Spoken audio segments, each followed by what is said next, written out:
new wife. We just had gotten married, moved across the country to Michigan, and then that is where we met. And I did not go to school for ministry. I had no plans to be in ministry, and here we are 10 years into it, still doing ministry. Where I was doing the student teaching. Yeah. And I was in the classroom, and maybe like a month in, I was like, oh my gosh, like this is kind of miserable. To walk away and see the response of everybody of why would you leave that type of job? The benefits are great. The vacation time, like that's the hardest part. Yo, what's going on, fellas? My name is Victor. If you're new here, welcome in today. I have a very special video for you guys today. Today I'm going to be kind of walking through a conversation, a little bit of an interview into his life, and then kind of us just dialoguing a bit. And this is my mentor, Quinn Santa Ana. What's up? And yeah, I just want to walk you guys through a bit of what his story's been like, how he's kind of influenced me in my life, and really help you guys. I think what we're going to talk about specifically is like how you can actually, live out your calling, figure out what your calling is, and how you can really step into leadership and mentorship, these kind of realms. And so, yeah, Quinn has been someone that was like really, I'd say really influential in my life. He was my high school mentor. Let's go. I was for like half a year before COVID. Way back in the day. Then COVID happened and we didn't talk for a while. No, you disappeared. I don't know where you went. And then we ran into each other at the gym. Yeah, I walked up on you just while you were on the treadmill and pretended like I didn't know who you were for like 10 seconds. And That's said, funny. "Oh, yo, what's up?" Oh, man. Yeah, and ever since then, we've just been, sometimes just go grab a coffee and, do work side by side or... Yeah, catch up on life, see how each other's doing. Debate whose theology is right. Debate, talk all the important things like eschatology. Yeah, end times. End times. It's fun. The most important thing, yes. But yeah, Quinn has been someone who's been really just impactful in my life. He got me scholarships to go to college and stuff. Yeah, I forgot about that. Yeah. I for real did forget about that. Which I'm super thankful for, but also just being like someone, I guess, who's willing to put up with me too for so many years. All right.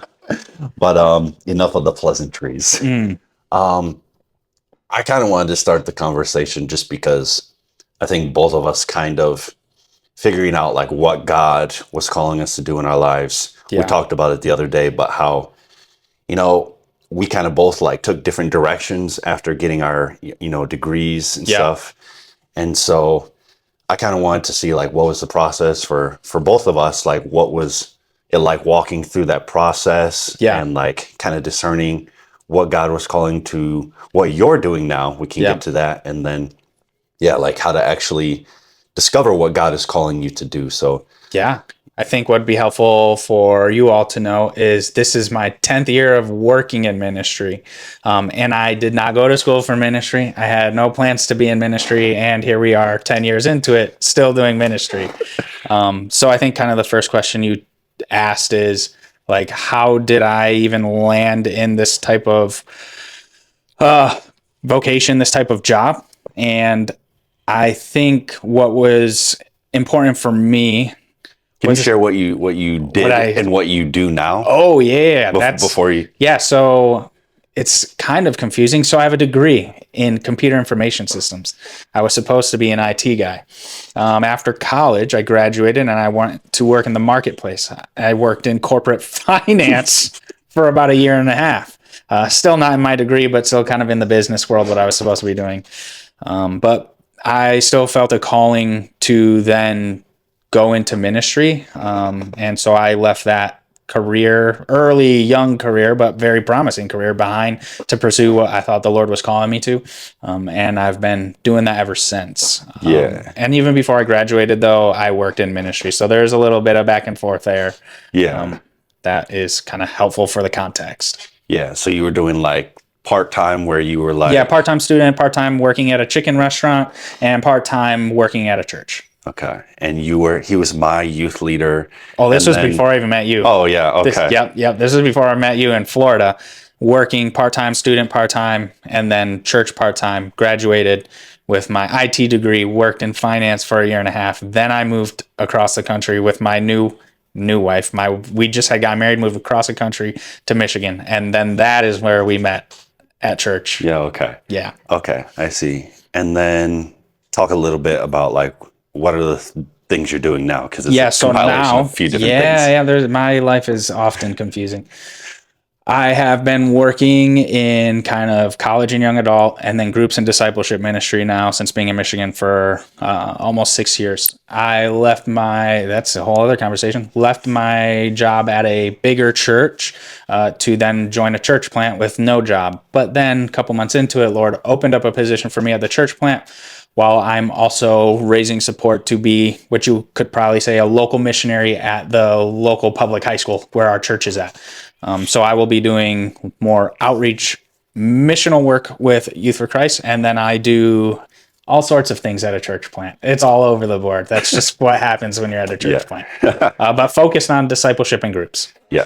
Would you be considered like kind of associate pastor there essentially? Yes, that's not my official title, but by what I do, that's kind of where you would land. It's like, some sort of associate pastor type of role. Yeah.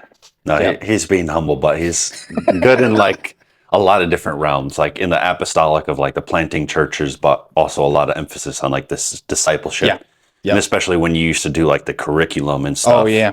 Yeah, which is really cool. Yeah. Which we would just be at a coffee shop locked in, and he was making curriculum for discipleship, and I would be working on curriculum for the stuff that you guys see anyways. But kind of walk me through a bit of that process for you, I guess, in like, if you can recall what it felt like for you to kind of go through that process of figuring out where God was calling you in each of those times, and maybe walking through any bit of like uncertainty and all of that. Yeah. So I went into college not having any idea what I wanted to do. Didn't really care. I was smart. Like I got good grades. I had lots of college credits, but I had no idea what I wanted to do. So initially my entrance into ministry was me inquiring to be a small group leader. And then our college pastor being like, actually, we wanted to bring you on as an intern, which was pretty cool. But I still wasn't thinking ministry. I was thinking this is going to be a great resume builder, which sure it is a great resume builder, but I didn't know the Lord was going to use that to open up just a whole new career. Now, the part that gets tricky is like, the reason I even went to college is because that's just what you do. Yeah. And I was like, all right, I guess this is what's after high school, I guess college. And then I guess I go work in a cubicle and do spreadsheets and numbers and IT stuff. And a passage that came to mind, which I reference this passage all the time. Victor probably knows it. But Ephesians 2:10 is like we're created in God's image for good works, which is prepared for us in advance so that we can walk in them.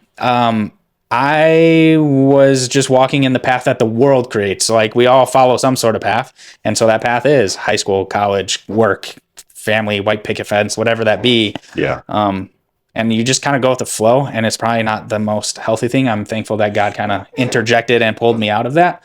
Not to say that pathway is bad, but when you don't know what you want to do, when you don't know what your passions are, maybe when you don't have a mentor or someone who's helping you discern or praying with you, you just kind of end up in the same old path that everybody else is doing. And then it got, like I said, I took the internship for resume builder, and then I just kept going down there because it's not like super selfish, but it is kind of selfish of like, oh, this is just going to make me look better for when I go to work in the real world. And so that's what I did. It worked. It was a good resume, and I got a great job. And then there was clearly, I don't know if it was a disobedience, but I clearly knew that I was in the wrong spot when I was working in like finance because my boss was great, the company was great, pay was great, benefits were great, and I was just miserable. The work wasn't even all that hard, wasn't even all that bad. I just knew that you just kind of have this gut feeling that you're not in the spot where the Lord wants you, and that's what prompted me to be like, okay, what's going on here? I don't know if uncertainty is the right word, but it was a spidey sense alarm of like, hey, this isn't where I'm supposed to be. I don't want to be here. I don't think the Lord wants me here. So then what's next? And that's what then kind of sparked, I miss ministry. I want to get back to doing that. Yeah. So I don't know if that answered everything, but that's good. That kind actually of the process. Kind of what I was hoping to look for, and kind of what I wanted to share too, is like, I experienced a similar thing when I was in college too. And I think, to where I was doing the student teaching. Yeah. And I was in the classroom, and maybe like a month in, I was like, oh my gosh, like this is kind of miserable. Yeah. And I feel like it's not so much of like the disobedience thing. It's like, because you kind of like stick it out for a bit, and God really does like show you through that really uncomfortable period of like, hey, this is actually like not what I've called you to do. And he makes it so uncomfortable that like change is inevitable. Yeah. And then you maybe kind of go through like a period of like, okay, what now? Yeah. And then it just kind of launch pads you into what he's calling you to do now. Yeah. I often see those times of like agitation. There's a lot of anxiety that often comes up because you're like, oh wait, I thought this is what I was going to do with my career. I thought this is what everybody does. And like, I know there's like the stipulation around anxiety, but there's a piece of anxiety that I appreciate because it is a prompting of like, oh, the Lord is doing something and I need to look to him when you know to look to him and inquire, okay, is this me being a punk and I just don't want to do this job? Or is this the Lord nudging me? Hey, there's another season and it's coming soon. Yeah. I'm prompting you now to be aware of that. And that's why you feel this type of way. Yeah. Kind of like what you said. For sure. I just know it can become like the worst feeling if like you keep having that voice in your head of like, oh, am I too late? Or like just like really doubting and hating on yourself in that time. Yep, there's that. But I think what's even worse is when you land the career job and you're doing what the world says you're supposed to do and you're doing it really well and you're seeing the fruit or the pay or the benefits of that, to walk away and see the response of everybody of why would you leave that type of job? The benefits are great. The vacation time, like that's the hardest part of when and if you do step out of a good situation to pursue a different situation that the Lord's calling you to. The outside, what you think people are perceiving of you is going to be one of the hardest things to overcome. Absolutely. Yeah. That's probably one of the hardest things for, I think, most people to really step into is not so much of like whether they have the capacity to do it too, is like also like what are other people going to think about it? Yeah. So I imagine you probably had like difficult conversations too. Yeah. Like during that time is like, like exactly like you said, like, why are you giving up on this right now? Yeah. Like there's a lot of good things out of this. Yep. You just got to remember who you're serving. Are you serving man or are you serving God? Yeah. Yeah. Whose opinion truly matters. Absolutely. Yeah. And you kind of like, you learn, like you get kind of a mental edge through that too. Yeah. Like you stop caring so much about what people think. Yeah. After you make the first really hard decision and then you see that God is much more faithful and like he will reward your faithfulness to him, you're like, okay, the decisions get easier, but that first initial one can be tough. Like really stepping into your calling and your purpose will be tough the first time through, I guess, is what I'm saying. Yeah. So, yeah. Yeah, absolutely. I'm curious, kind of like shifting gears a little bit. Something that I think, obviously, because we're both here right now and you've obviously been my mentor, do you feel like there was like a mentor in your life that you had that was able to be someone that like walked you through maybe some of these phases in your life and like maybe some of what you think the importance is of having someone like a mentor to, figure out and discern your calling? And 100%. Obviously my parents growing up, but that's also a different relationship family wise. And so when I got into college, I was surrounded by some great guys who I always use the word disciple, but mentored me in a much more intentional outside perspective way. They also were more of the cliche saying we did life together, but that was like, it wasn't just a saying there. It was a reality. It was one of my friends' mentors shows up to my house and he's like, hey, I'm on a run. Do you want to run with me? I'm like, what? Sure, I guess. Go for a run. We're grabbing breakfast and coffee every week. We're meeting on campus every week. And sometimes we're doing intentional Bible study. Sometimes we're just like chopping it up and chatting and talking about life. And those were my most trusted people too. So when big decisions came up, I knew instantly I'm going to reach out to them to help me process. I think that's helpful too, because sometimes your inability to make a decision, you want to lean fully on like somebody else's opinion. And so like some people reach out to a mentor and it's like, what should I do? And they're waiting for them to give them the answer. But I think it's more beneficial to be like, hey, here's what's on the table. Help me process and pray with me in this. And so I know there's an extreme importance on mentorship. You don't end up in ministry with no degree, with no seminary, without being discipled well. And so that's where I give a lot of props to my mentors and people who discipled me, that I'm like where I am now. But where was I going with that? It is really, you need a mentor, like at least one. You need to have, and if you don't, you need to go find one, because they are going to pray with you and process, like, hey, especially in big decision season time of life. Yeah. Yeah, absolutely. And having someone who's just like a little bit ahead of you in life. Yep. That can like see just a little bit ahead to say like, it's going to be okay. Like you can get through it. Yeah. And like kind of give you some affirmation in that too. Yep. And I think there's different levels of it as well. There's like the walks ahead of life mentors that you can go to and be like, I've never experienced this, help me.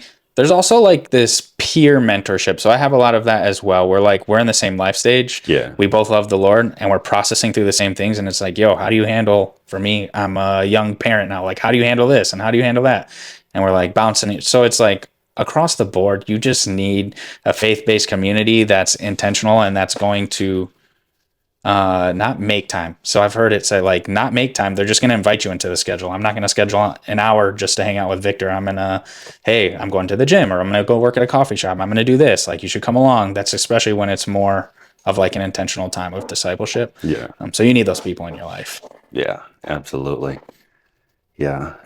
Do you have like any ideas too on like how you would go about like deciding if someone's like worth investing time into? Because I think it does come to a point where it's like, I think we're both, I would say, like in the realm of like mastery of like discipleship. Like it's like what we do well. It's what we care about a lot. Yeah. You know, and like for me, it ended up, obviously, I got to lead high school guys when they were in high school. That was kind of my first opportunity. Yeah. Shout out to Gabe and Levi if they see this. I don't know if they will, but yo, I met them at Windmill, right? yeah. No, that was the funniest thing is that I was meeting with my guys that I mentor, and no, wait, they were eating breakfast, and we were meeting. Yeah. I forget what we were. I think we were talking about like discipleship. Like you were writing some stuff, and I was too. I was like, "Hey, let's grab breakfast and chat through it." And then you ran into two of those guys. No, you're right. Yeah, you're right. Okay. But is a question like? Oh, like sorry. Deciding if someone is worth discipling or mentoring, investing into. Yeah. Like. Well, I think anybody who is wanting and willing is worth investing into. I think the more experience you have, you and I. There are people who are not wanting or willing, but need to be invested into, and they're worth investing into, even if they're like punks and they're lazy and they don't care. Like there's a guy that I used to mentor, and I would spend weeks working with him, helping him make some big decisions. And he wanted to go and be, he wanted to do long-term missions, and I helped them like, hey, fund all that. And then he just ghosted me for like 6 months. But I still text him. I'd still like, I still see the value in that. And so, honestly, obviously the guys that are willing and wanting are worth investing into.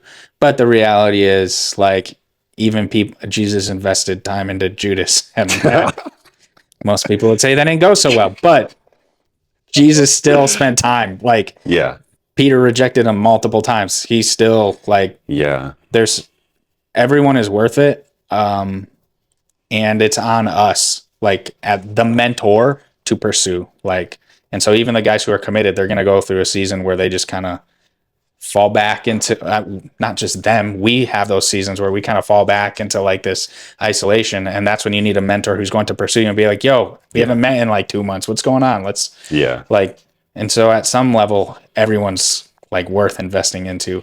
You're just going to see more fruit from the guys who are regularly showing up. Yeah. So I think that's the for reality. Sure. For sure. Yeah. I think that is, very noticeable for me, like something having to figure out with some of the guys that I've got to mentor lately too is, in the ones, helping to do like semen retention, but also the guys I got to mentor from high school and stuff is like almost like learning how to have like a good, healthy fatherly love too. Yeah. And that was something that was hard because, like, for me personally, it was like learning how to be willing to like come back to them and be a consistent face for them. Yeah. And like you said, even if they like, reject you or like neglect your relationship, Yeah. Together for a while, like you still have the willingness to like pursue them. Yeah. And through that time. And that's been like a big realization for me, for most of the guys that I reach out with, is like, that's a big part of the leadership and the responsibility. Yeah. It's like to take that responsibility to, to pursue after them. Yeah. That's what I think we see in scripture and modeled by Jesus. And I didn't even think with us, like we spent a lot of time in high school and then COVID happened. And like you said, like we just kind of didn't, I don't know how long it was. Yeah. And so like I wasn't constantly pursuing you through that. But when like the Lord prompted Planet Fitness, treadmill, like, Yeah. okay, sweet. Like I'm not going to say, oh, Victor ghosted me for a year and he just kind of disappeared. I'll be like, oh, I saw it. Like, I'm going to reach back out. Let's check in. And then from there, it revamped back up. So, yeah, to be fair, I was kind of being a degenerate in that phase of life. And also, like, COVID just, like, happened too. Yeah. Just kind of push everybody apart, Yep. But obviously, he wanted us to meet back together and be legends. Be legends. Let's go. That's been a big, huge thing for me to like really figuring out how to do that. And I'm sure that you're a lot more accustomed to that as being, a wife and being a father. Yeah. Is having that willingness to, to return and to have a consistent face, even if, you've been apart for a while, or even if, they might reject you a bit or something, Yep. Yeah. And I guess that's like a bit of preparation for me, and figuring out like when I do become a father and a husband, is like utilizing that well. Yeah. That's a good segue, I think, into one of the last things I wanted to talk about too, is like mentorship and leadership and purpose. And especially in the realm too of like fatherhood and leading as, a man and a husband. Kind of what does it look like for you to step into the role of like servant leadership and leading like Christ? Yeah. That could be in mentorship, but that could also be, for your family, for your kids, for your wife too. Like, what has been some of the key things that you like really have to focus on in order to like do that well? Yeah, I think it's different per life stage. And so for my kiddos, it's like, you don't know what you're doing. You have very little control over big emotions.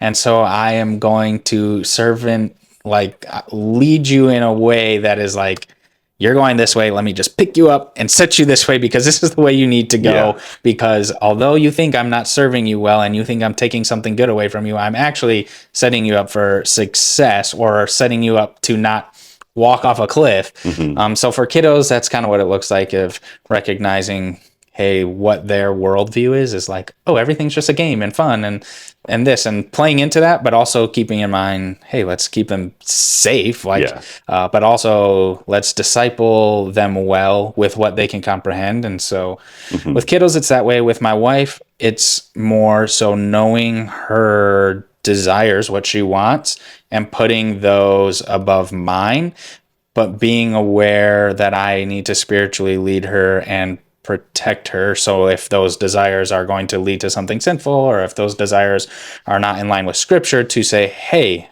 that sounds great, but this is actually going to steal glory from God. But if it's not, then I'm going to say, hey, you want to do this, then I'm going to sacrifice my wants and desires to lift you up to do what you want to do, to be successful at your job. Or if you need a night off, then like go and do you, and I'll watch the kiddos.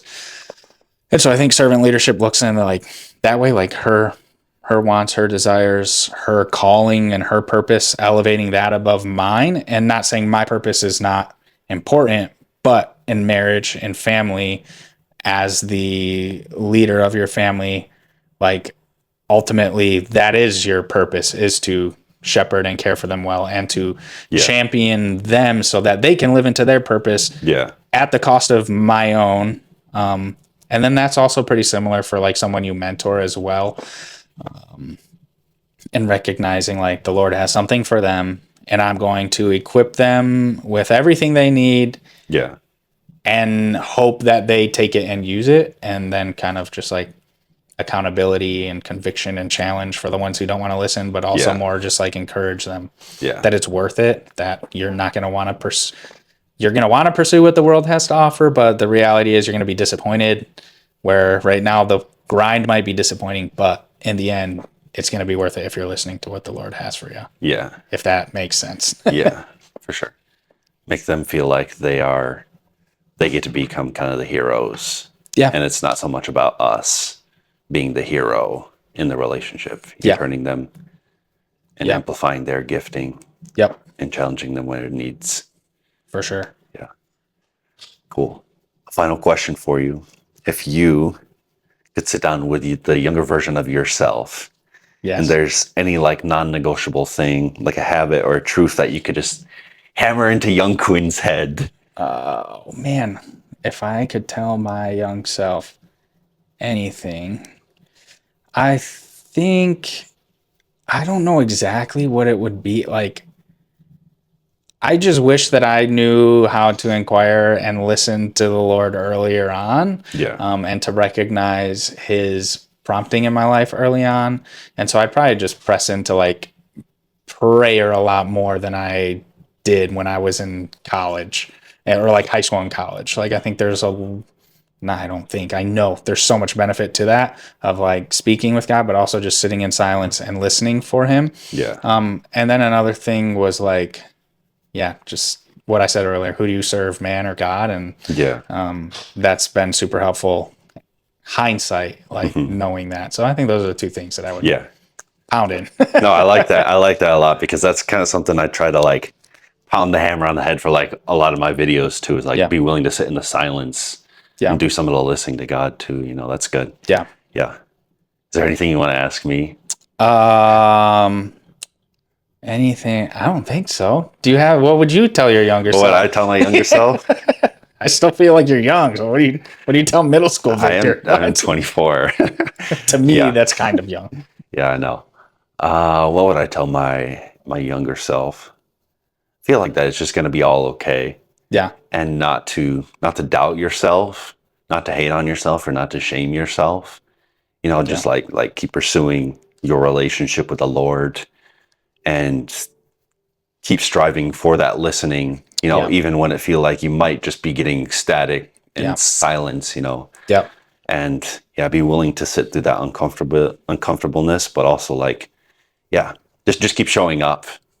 And don't hate yourself through that process. Like, show yourself the love that, you know, of God the Father. I guess, and being willing to receive that. That's good. I think the biggest thing is when you're thinking about purpose and calling, don't let your purpose and calling become or above God. Like, don't let it become your idol. So like, hold the things loosely, obviously where the Lord has you, be faithful. But at some point, the Lord switches things up a lot. Like, well, not to him, it's not a switch up to him, it's the plan. But to us, it feels like a switch up. And so while I thought, man, I want to do this ministry, it's going to be so fruitful, I'm going to see so much happen. And the Lord could easily pick me up and plop me down and say, nope, right now I just want you to be a father. And if I were to cling on to my purpose and calling so much, I'd be disobedient to God. So I think that's my final piece of advice. Like, don't let your purpose and calling become your idol. Just always keep that in check and always keep your eyes on the Lord, because you never know when he's going to move you. No, that's real. That's real. I feel that especially because, like, I don't know, starting a business and doing social media and stuff, you feel like it's hard not to let that happen. That's for sure. But that's good. Cool. Sweet. Appreciate you. Thanks for your time. Thanks for having me. There might be something in a link in the description. Check it out if you're not a bum. And there you go. Thanks for watching, guys. We'll catch you on the next one.